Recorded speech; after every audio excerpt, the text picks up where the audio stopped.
Hello, please meet today's guest, Brad Heilman. In a typical K-12 classroom that doesn't use technology, teachers can call on students a few times, but you can't hear from everybody multiple times. You just don't have the time. But when students can write their thoughts into a device and share it with the teacher, that can happen a dozen times in a class. What do Wonder Bread, pigs, and the inventor of the implantable defibrillator have in common? They're all part of today's guest's entrepreneurial origin story. Brad Heilman discovered margins in ninth grade. He was raising pigs for 4-H, and instead of paying $55 in feed per pig, he figured out how he could drive to the Wonder Bread factory, pick up 400 loaves of bread seconds for $4, grind it into feed, and cut his cost to $5 a pig. That 10-to-1 improvement in margins, that's the entrepreneurial mindset that's driven his entire career. Brad's uncle sits in the Inventors Hall of Fame next to Thomas Edison for inventing the implantable defibrillator.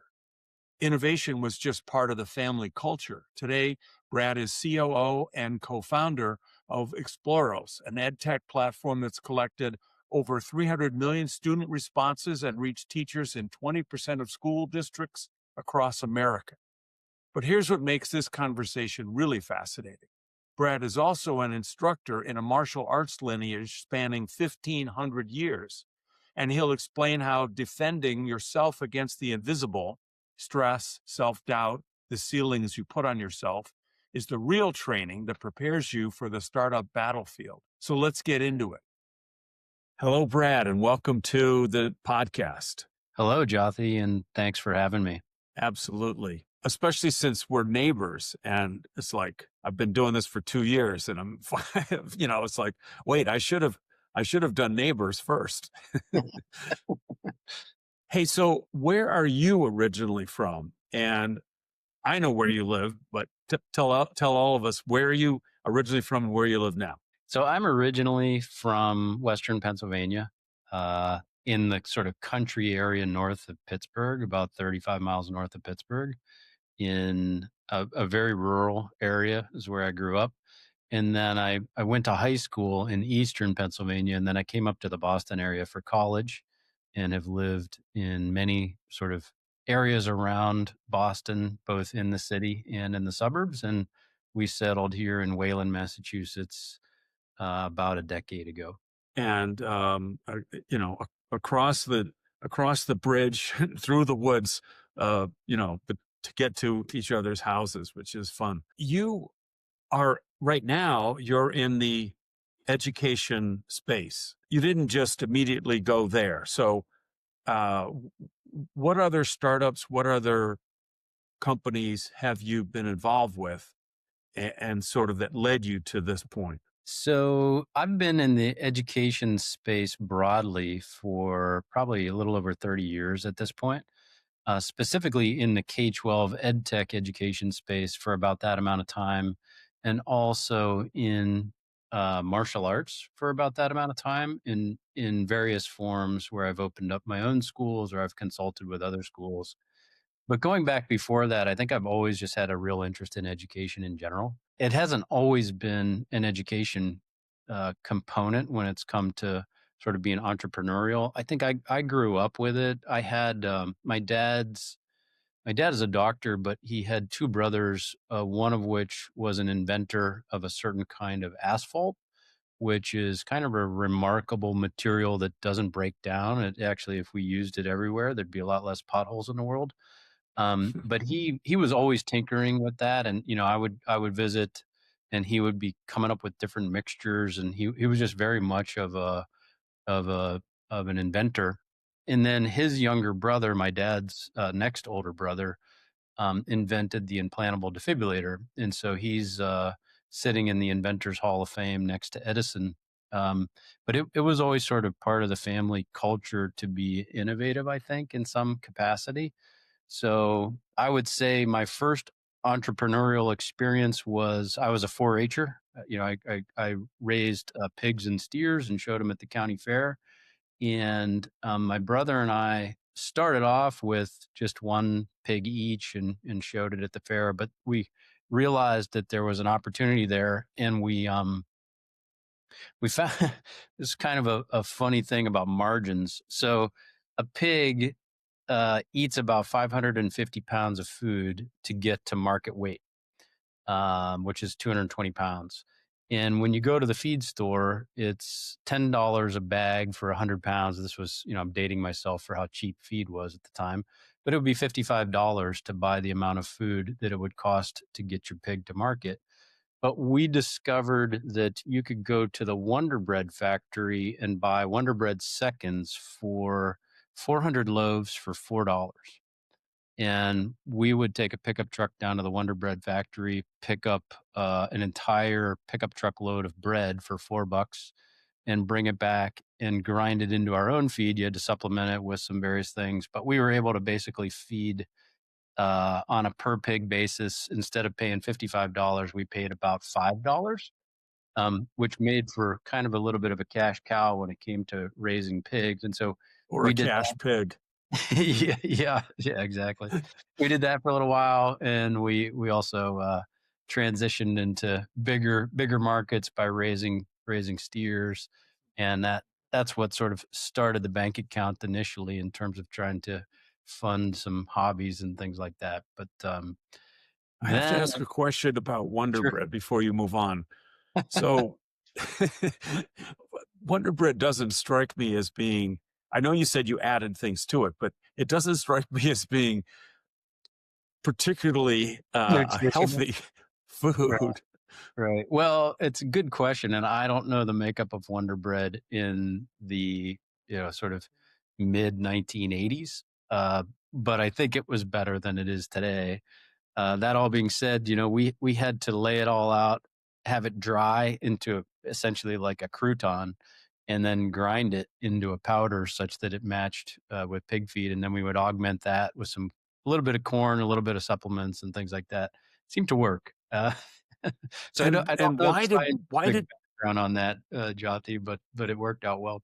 well one sorry, this is just, I know this is weird, but why did the Wonder Bread factory have so many discards? So this is a little known thing, and I don't think they do it anymore. I had a cousin who was getting Clark bars. So when you make when you make cattle feed, you put molasses in it. But he figured out that he could do the same with Clark bars and grind those up and use it as a minor sweetener for the feed. And essentially, these factories will have a fair amount of product that gets marred or somehow dented or somehow just unpackageable in the process of being produced. At least it did then. And they would take those things and set them off to the side, and you had to sign a waiver that said you weren't going to eat it. Like it wasn't for human consumption, but they would basically just offload it. And I mean, I, it's sort of like I can barely believe we did this. But we would drive a pickup truck, 30 miles with 400 loaves of bread in the back, and it would be mounded up it wasn't like hidden. It was, it was right there. So that's why they do it. They have loaves that get dented, or maybe they get overbaked, or, something happens where they don't feel like they can sell it. A little pocket of opportunity, right? So, anyhow, sometimes you come across these anomalous things that make certain things possible. And, that was one of them. Well, that's the entrepreneurial kind of mindset anyway. Right, right. Just looking for something that fits in with what you like to do or are doing, and sort of a way to do it better. So, that was in sort of ninth and 10th grade of high school, and I didn't have any other businesses per se until later on.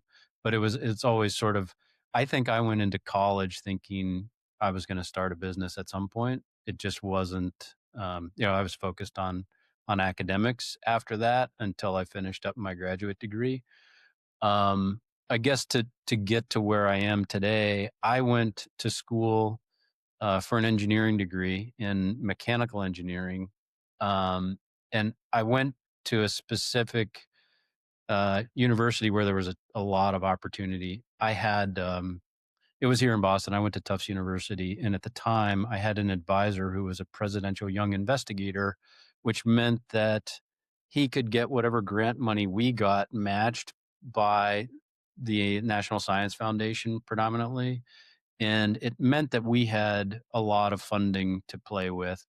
And one of the things that we did was we built some labs and we started to have an opportunity to redo the undergraduate curriculum in the engineering program. And there was a real bent towards trying to figure out how to teach engineering in a different way, where it was a little bit less. So, to give you an example, the engineering school at Tufts at the time started to gather more female engineers than any other school in the nation and ended up almost balancing out to 50-50, which was kind of remarkable. Usually, engineering at that time was sort of a male dominated kind of a field, but the way that it was structured and we were putting it together was just more overall palatable for a broader range of individuals. And we just had a lot of opportunity to work with course development and cross pollinate it with the education department. And I became more and more interested in education, specifically in STEM education at the time. And at Tufts, we partnered with Boston Public Schools and started to teach engineering principles. It was sort of the beginning of the whole STEM thing, um, STEM. And so we went into Boston Public Schools and started teaching kindergartners and teaching elementary school students about engineering concepts. And it was just really interesting, and I found it meaningful. So when I graduated, I specifically tracked down some K-12 educational company that I really wanted to work for that had developed some math and science models that were used in secondary school.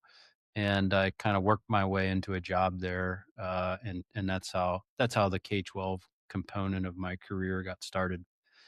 At the same time, during graduate school, I started training in martial arts and have just continued to do that ever since. And so, if you, my career as a broad strokes have been sort of, I've created several different companies in the edtech space. And in parallel and at various times, I switched gears and opened up martial arts schools and taught as an instructor and have pursued that line of teaching as well. Which which form of martial arts? I teach a lineage called Do. It's predominantly from China, but it's 8 complete martial arts taught as one. So it's Aikido, Hapkido, Judo, Kung Fu, Shipage, which is 18 weapons, Samurai sword, Tai Chi, Bagua. So it's not components of those arts. It's actually 8 complete martial arts. The founder of Do came to the United States in the 1970s, and he's the 8th generation grandmaster of that martial arts line over the last 1,500 years. So pretty unique individual with a lot of skill. And like I said, he came to the United States in 1972 and began teaching at that time. And I started in 1992. It was 20 years later. People have the perception that martial arts is, martial arts historically has been mind and body development. And one way to think of the self defense component of martial arts, in traditional martial arts, all movements have a self defense aspect, but the predominant goal is self defense against the invisible. So self defending yourself against something that's visible is, you learn how to block and attack and those kinds of things. But defending against the invisible, things like stress, just negativity, that requires kind of balancing out your mind and body. I mean, that's the holistic nature of the human being. And that's what traditional martial arts is predominantly about. The origin story of the Shaolin monks, for example, was that what they really wanted to do was meditate and reach a higher level of spiritual understanding. But they realized that if that's all they could do, and there were invaders that came in, and they were spending all their time trying to improve, but then they couldn't defend themselves on a physical front, then what's the point, right? They're going to struggle with with that aspect. So that's the traditional martial arts has always been predominantly self-defense against the invisible. That doesn't mean that there are plenty of martial arts schools that are focused more on the the physical side of it, and it is traditional martial arts is also very physical, but the traditional aspect is really about mind body development. Sorry for the interruption, but in addition to the podcast, you might also be interested in the online program I've created for startup founders called Who Says You Can't Startup? In it, I've tried to capture everything I've learned in the course of founding and running 9 startups over 37 years. It's 4 courses, each one about 15 video lessons, plus over 130 downloadable resources across all 4 courses. Each course individually is only $375. The QR code will take you where you can learn more. Now, back to the podcast. Well, has that helped you in this sort of other aspect of your life, namely startups? Absolutely, for multiple reasons. For one, s- in the K-12 education space, edtech side of things, I think teaching and learning is not only about what is taught, but how it's taught. Right, the how is a big component of the what, meaning how you're taught determines what you gain from it as much as what you're taught. And one of the things in traditional martial arts that I've seen over the years is that the lessons are typically group lessons. It's not to say that there isn't private coaching and that kind of thing, but most of the improvement that I've seen over the years comes from a group of people who level each other up in the process of going through a lesson. In other words, when you're going through something super challenging and you can look to your left and look to your right, and somebody else is going through with you, they might be a little bit ahead or they might be a little bit behind. But regardless, the fact that you're within that group of people trying to accomplish something means that I think you push your boundaries in a different way. And so in traditional martial arts, that's part of the how it's taught. It's taught in that capacity such that people push their boundaries. In K-12 education, which I've designed several platforms for, the thing that I focus on is the nature of the classroom. So there are a lot of K-12 solutions out there today where it's a student logging into a computer and sort of learning curriculum pathway from a computer. And there's certainly a use for that, and I think it's good for skills building. But what I've personally focused on is looking at the nature of the teacher guided classroom and say that most classrooms, if you walked into a eighth grade classroom today, you would see a teacher guiding students, and those students would be participating in some form of social experience, right? It would be, hopefully, it would be a teacher kind of getting kids involved and engaged in dialoguing with one another and guiding that conversation such that the participants get a sort of expanded view of the topic at hand. And in the edtech space, that's predominantly what I've been focusing on since the sort of 2010 2012 era, is platforms that are real-time social and teacher guided, that leverage not just the what's being taught but how it's being taught to emphasize some of those social aspects of learning, which can be very powerful. So so I would say not only sort of the in the martial arts component of my life has influenced the the ed tech side of my life. Although ed tech, I really try to take a look at what's happening in the classroom and make sure it's focused towards that arena. But I definitely see parallels that cross back and forth.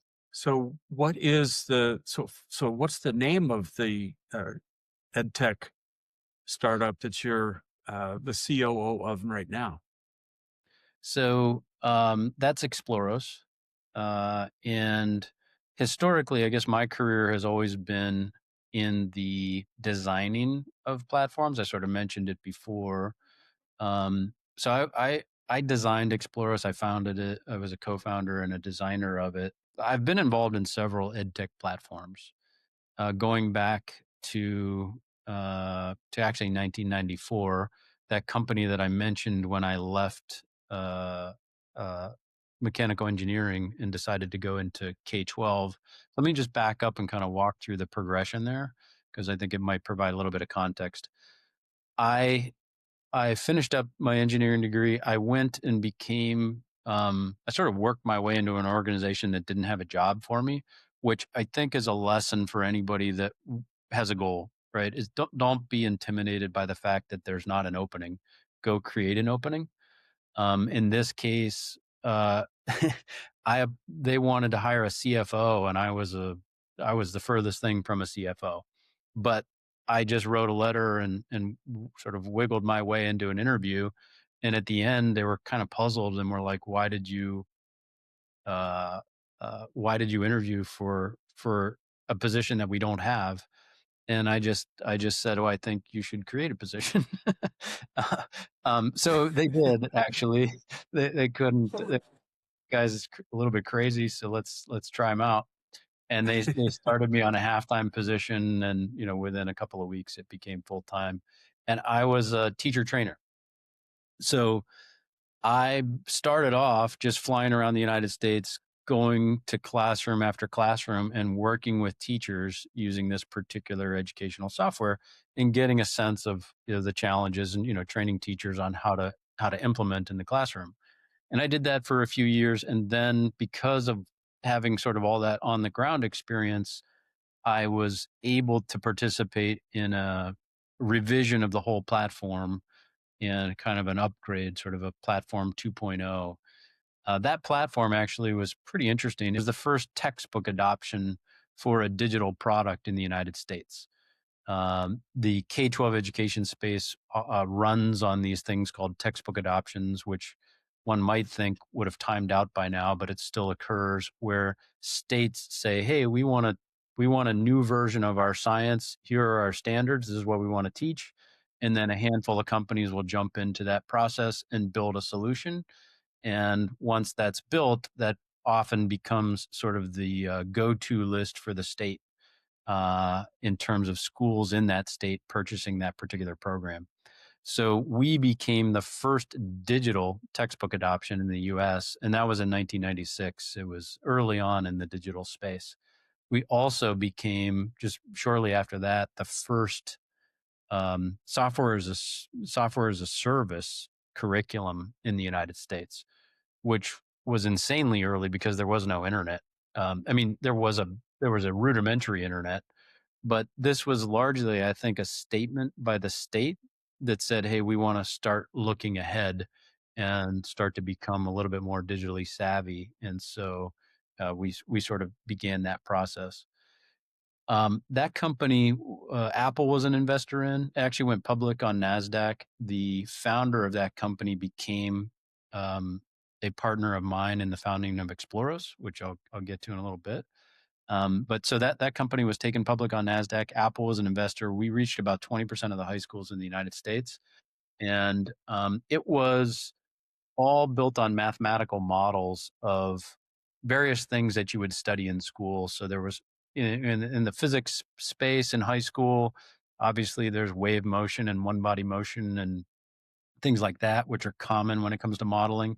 But we also had models for the cardiovascular system, the respiratory system. So different courses in biology would use us. We had models for chemistry where you could do virtual labs and mix chemicals and see the output and see the temperature of the result and things that would be a way to augment the physical lab and to have students be able to dig in a little bit deeper and do things that might be sort of dangerous in the real world. They could simulate and learn a lot of lessons from using these particular models. So that was that company. I paused after I actually went into another startup after that that used web-based data on the internet to produce. We were sort of trying to figure out what to produce. We ended up producing game casts. So we did the first. If you've ever seen the ESPN game cast or that kind of thing, we invented that where we would take. We started with baseball, and there's a company called Stats Inc., which at the time, I don't know how they do it today, but at the time they would put a person in the stands at every baseball game who would record what happened in relative real time. And so they would record what the pitch was, they would record what the hit was. There was a certain coding that they used that you could tell whether it was a grounder or a fly ball and where it went and those kinds of things. And it was all coded in real time. And we took that coding and we, in the very early part of the dot-com boom, we created 3D models that could render out of market games. So at that time, you couldn't watch a game that wasn't in your city because there was no such thing. There were no subscriptions to anything like that. And so if you wanted to watch, the Red Sox and you lived in California, you didn't have a way to do it. But with this, you could tune into the Red Sox game, watch a 3D rendering of that game, get color stats live. Like we could tell you what this player's hitting percentage was against the left-handed pitcher in this situation. And so we built dynamic player cards and all that kind of stuff. And it was really pretty cool. We built that for baseball, and then the Patriots, New England Patriots hired us to build a fantasy game. We built something for USA Today as a game renderer. We began doing football. We began doing soccer, basketball. I think baseball was the cleanest. Football's hard to render. But we did do something kind of interesting with football. It was the ability to take your fantasy player and splice together all their highlights in a single reel that somebody could just at the end of the day, Sunday night, pull up and watch their fantasy team and see what their players did.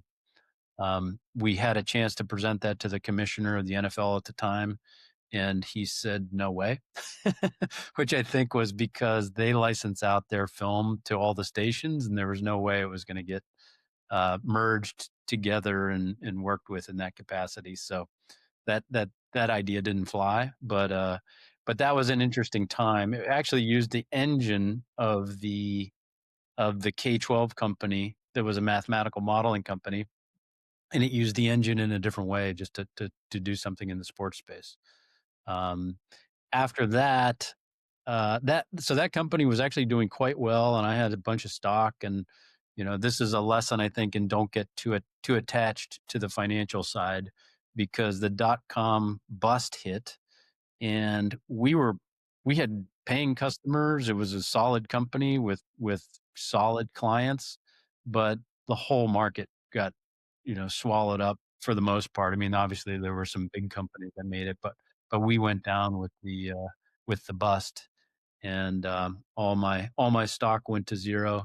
I paused a little bit and decided I was going to open up some martial arts schools, and did that for several years.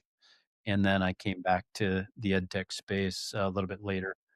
So I guess just to get up to Exploros, I started again with this co-founder of this original company, and we were asked to build a science curriculum for Saudi Arabia. And so I had a chance to meet with a Saudi royal family and help to build a platform for a science program. They basically felt like oil was going to last for a while, but they wanted to kind of increase the educational density within the country. And so they had a big interest in fueling the science side of things. And we got chosen as a company or a group to do that. And then after that, in the edtech space or in the publishing space, there's a company, Houghton Mifflin Harcourt, which is a large publishing company. And we had a chance to build their science adoption in the 2012 timeframe. So I got to design the platform for that and work on the curriculum side. I think one of the things that I've sort of specialized in over the years is merging tech with curriculum. And so I got to build that. Those platforms were entirely non-social. They were just students learning from a device, often using some cool stuff like simulations and models and things like that. But after that company is when one other person and I founded Exploros, with this idea of saying, look, now technology is really natively social. This was, a little over a decade ago, and as much as Facebook has been around for a while, it took a little while for people to understand tech as natively social. It seems oddly common sense today, but it wasn't at the time. And so technology was social, classrooms are teacher guided. And at the time, for years, we were always struggling to get devices into the classroom. You didn't have a one-to-one device scenario in the classroom until the 2012, 2014 timeframe, which was, of course, accelerated by COVID. Now it's commonplace. Every student has a device, but that wasn't the case before. So we looked at it and said, look, there's an opportunity coming where there's going to be a time frame where every student has a device. So we can look at what it would be like to use those devices in a different way and have the devices actually help in orchestrating the classroom lessons and let the students use the devices as a mechanism for having a voice. And so that's the purpose of Exploros, is to give every student a voice in the live classroom. In a typical K-12 classroom that doesn't use technology, teachers can call on students a few times, but you can't hear from everybody multiple times. You just don't have the time. But when students can write their thoughts into a device and share it with the teacher, that can happen a dozen times in a class. And a teacher gets a much better insight into what students do and don't understand. And all students get to actively contribute, which increases the ownership, which in turn increases the learning. And that's the sort of point of Exploros, and kind of a little bit about how we got here. And would you say that what you just described is how it's different? That's its differentiation. I would. I mean, there are I find it a little bit odd, but there are not that many platforms in K-12 ed tech that are both real-time social and teacher guided. That's not to say that there aren't any, but there are not a lot. And what we specialize in is doing that, as well as the ability to stage pedagogically strong lessons. And so Exploris is really built to be able to help teachers deliver a lesson plan. And in that process, because we can do that, we can get input from all students. We can map it to the learning standards, which, if you haven't been a teacher, you probably don't pay too much attention to, but teachers have to teach to a map of learning standards. And we can assist teachers in the delivery of that lesson, which makes it a stronger. This is going back to the how are things taught. In the worst method of teaching, a teacher can stand up front and talk for 45 minutes, and that's not a good method of teaching. In a much more interesting method of teaching, there's lots of small group work. There's collaboration. There's students producing things and sharing it back to the class.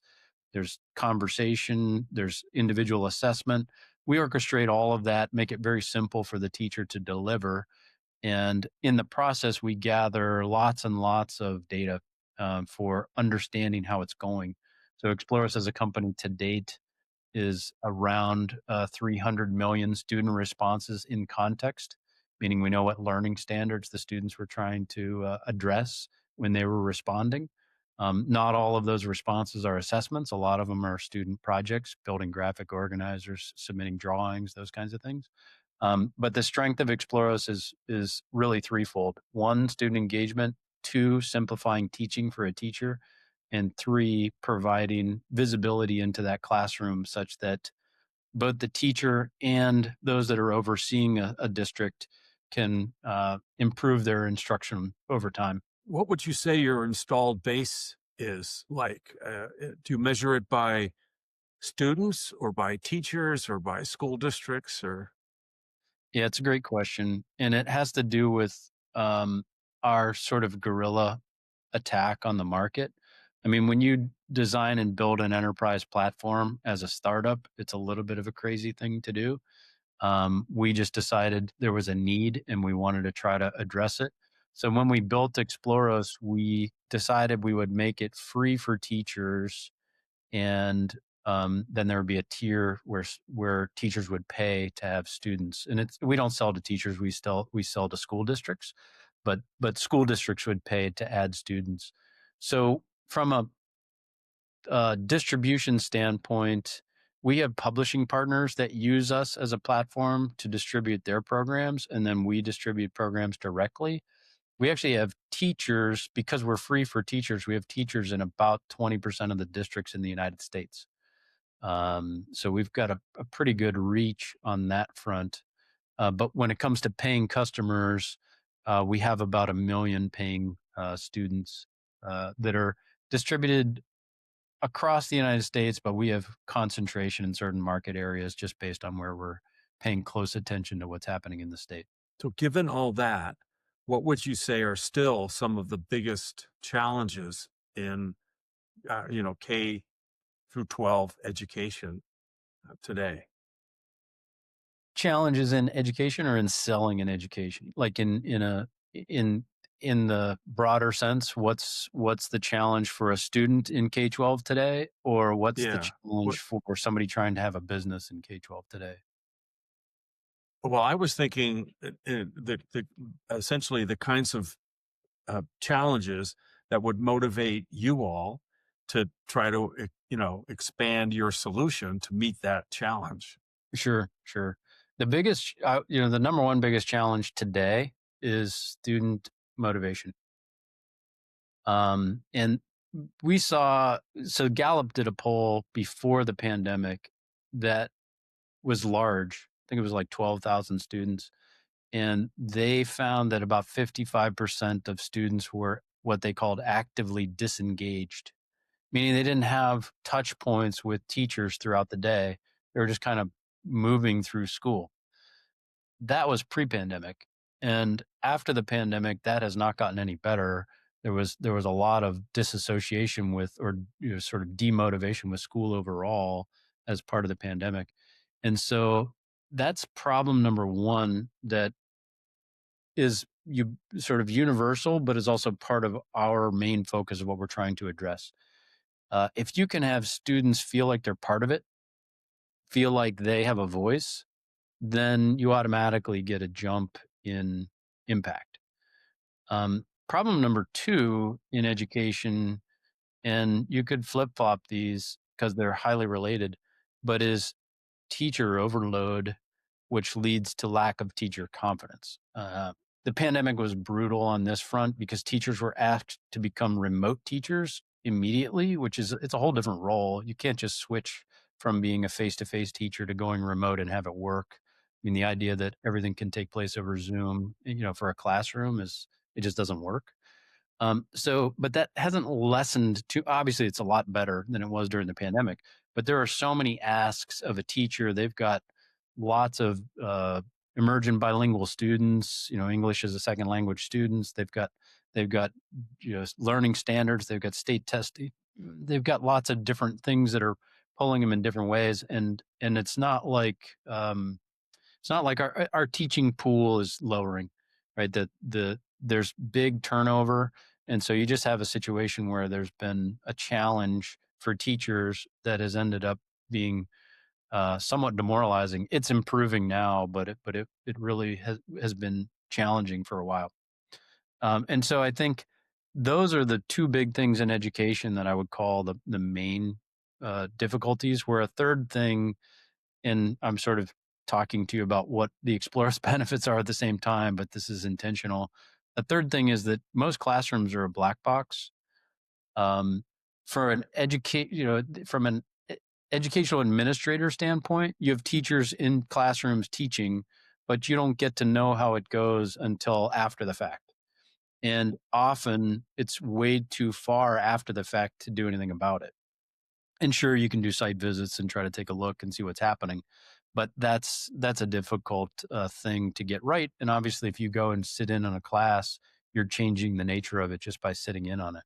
So the ability to try to measure outcomes or measure the learning process has been very elusive for education forever.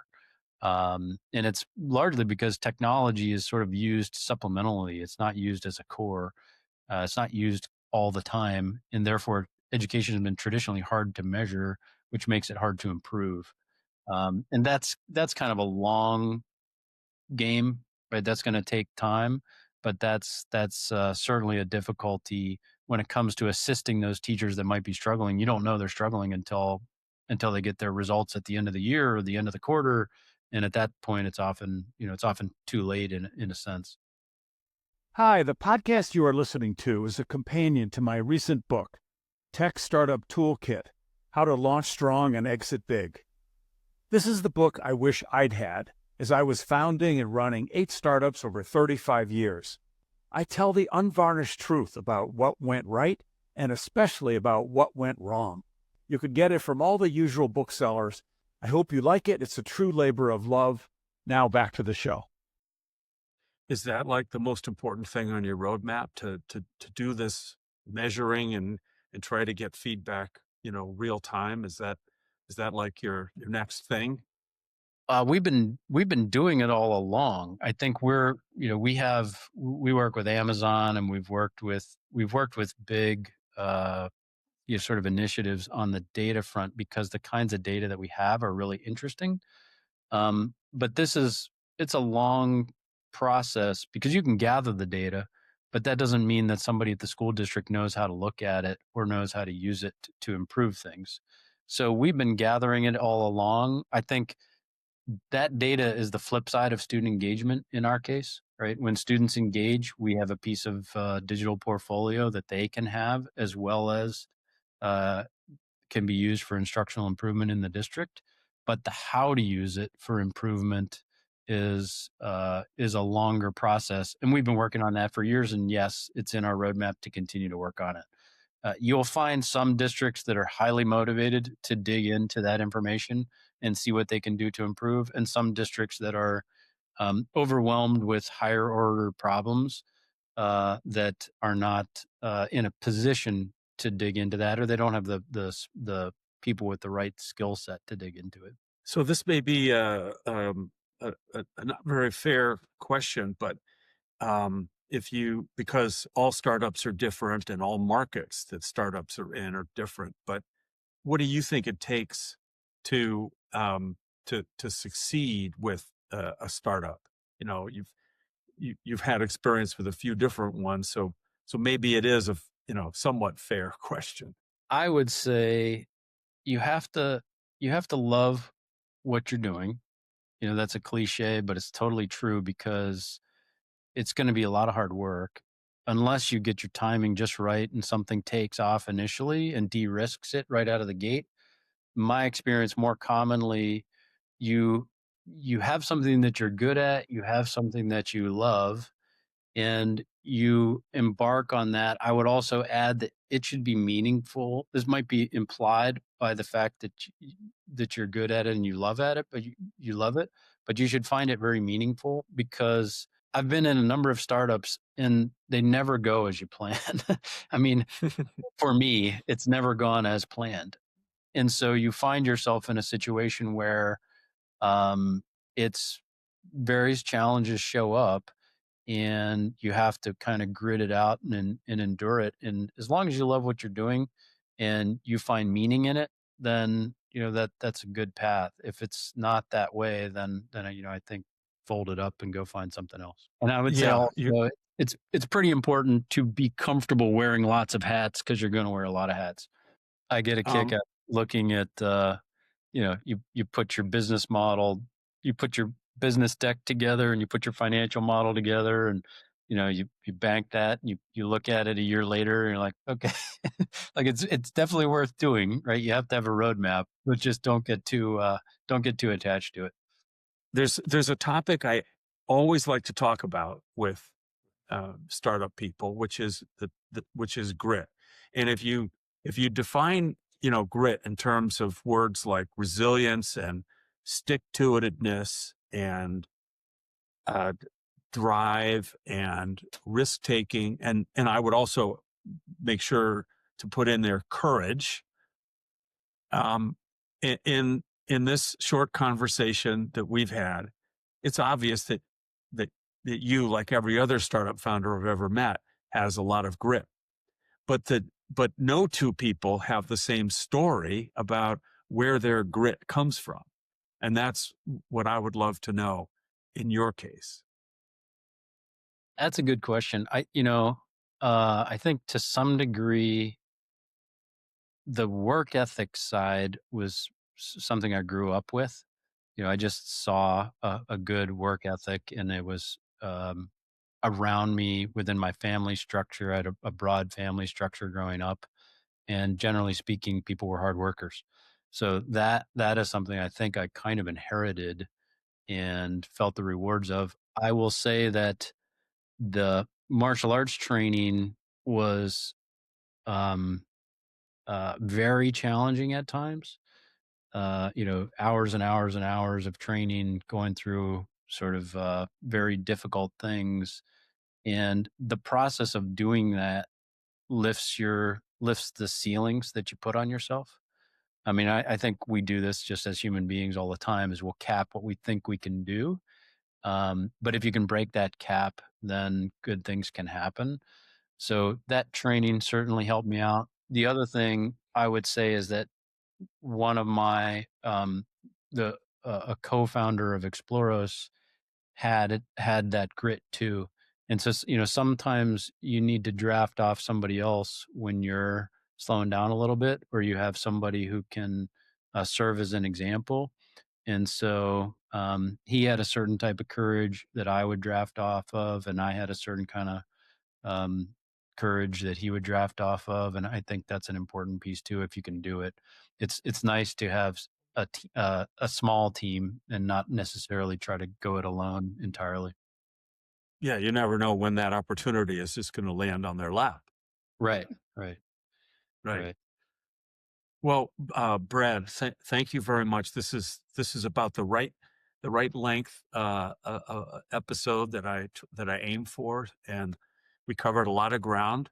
I think this is another episode that will be very helpful to a lot of people. Well, So thank you. thank you. Thanks for having me, and it's good that we got to do it. This started at a breakfast at our house, and I discovered what you're doing. It's fascinating. You never quite know exactly who's right around you, so it's been very enjoyable. This has been excellent. And here are your toolkit takeaways. 3 tools for your startup toolkit from today's conversation with Brad Heilman. Number 1, create the opening that doesn't exist. When Brad wanted to work at a specific edtech company, there was no job for him. They were hiring a CFO and he was a freshly minted engineer. He interviewed anyway, and at the end said, "I think you should create a position for me." They did. Don't wait for the perfect job posting. Go convince someone you're worth inventing a role for. Number 2, draft off your co-founder. Brad says grit isn't just individual, it's collective. His co-founder at Exploros had a certain type of courage Brad would lean on, and Brad had a type his co-founder would lean on. When you're slowing down, you need someone who can pull you forward. Choose your co-founders whose strengths cover your weak moments. Number 3, break the ceilings you put on yourself. Brad's decades of martial arts training taught him that we constantly cap what we think we can do. The process of pushing through physical and mental challenges lifts those ceilings. Find something hard that forces you past your self-imposed limits. It translates directly to what you can endure in a startup. Now go identify one ceiling you've placed on yourself and do something this week to break through it. And that is our show with Brad. The show notes contain useful resources and links. Please follow and rate us at podchaser.com/designing successful startups. Also, please share and like us on your social media channels. This is Jothy Rosenberg saying TTFN, ta-ta for now.